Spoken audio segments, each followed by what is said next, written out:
This incident happened when I was 10 years old. I had never experienced sleep paralysis before, and I haven't experienced it since that night. It was the most disturbing feeling, being unable to move my body.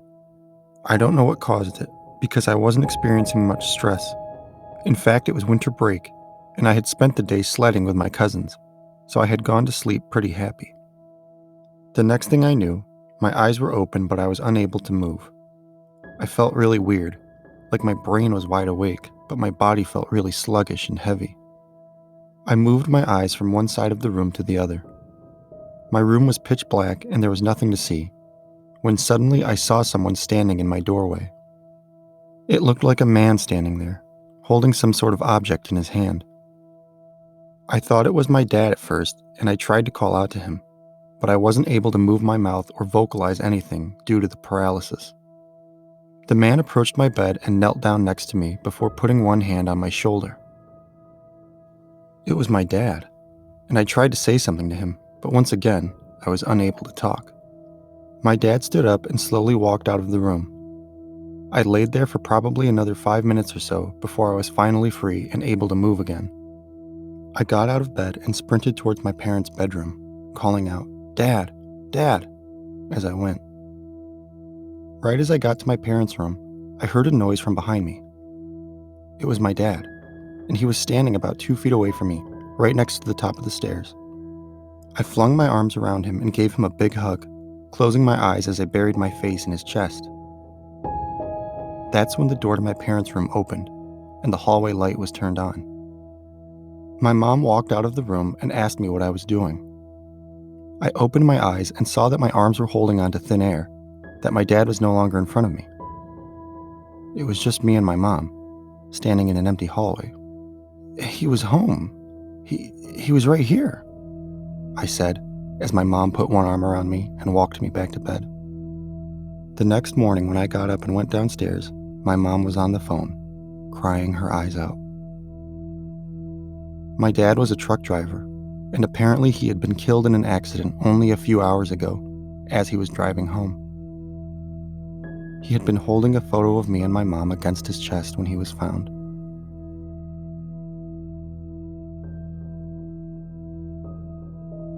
I love being out in the wilderness. Ever since I was a kid, I always enjoyed being surrounded by nature, going on hikes, fishing, camping, that sort of thing.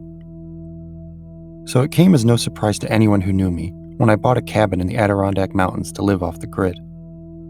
There was just something about the isolation and being far away from society that really cleared my mind and brought me peace. One night, however, I had just gotten in bed after a long day of chopping firewood and repairing a hole in my roof when I began having a nightmare. I remember I was being stalked by some sort of creature out in the woods near my cabin. I had just made it to my front door in my dream when I think I woke up. I say I think because I can't be totally sure I was awake for this next part, because everything felt so hazy and weird. I began to hear some strange noise coming from outside my window. It was like a wolf howling at the moon, except it sounded more mechanical, less natural. I could hear it about every 10 seconds at first, until it eventually was about every 2 or 3 seconds. Whatever it was, I could tell it was getting closer because the noise became so loud I could hardly stand it. I wanted to put my pillow over my head to muffle the noise, but I was unable to move my arms or any other part of my body. I began to panic as my eyes scanned the room. I noticed something strange. My bedroom window was cracked open a couple inches. This was weird because I specifically remembered closing it and locking it before I went to bed. That's when I noticed a man's face peering at me through the window. He had a disturbing smile on his face as he opened his mouth in time with that howling sound. I wanted to scream, but I still couldn't move. The window began to slide open even wider, until it was as open as it could be. Then the man began to climb through the crack, slithering into my bedroom like a snake on its belly. All the while, the mechanical howling noise became louder and louder. That's when I was finally able to break free of the paralysis. I jumped out of bed and ran all the way to the front door of my cabin. only stopping long enough to grab the keys to my truck off of the hook before getting the hell out of there. I drove straight to my parents' house, who live an hour and a half away. When I got there, they were very confused, and both of them had a look of concern on their face. I told them what had happened, and they told me that it sounded like I had experienced sleep paralysis. Ever since that night, I still make sure that all of my windows are locked tight before I go to bed. It still sends a chill down my spine whenever I think of that smiling face in my window.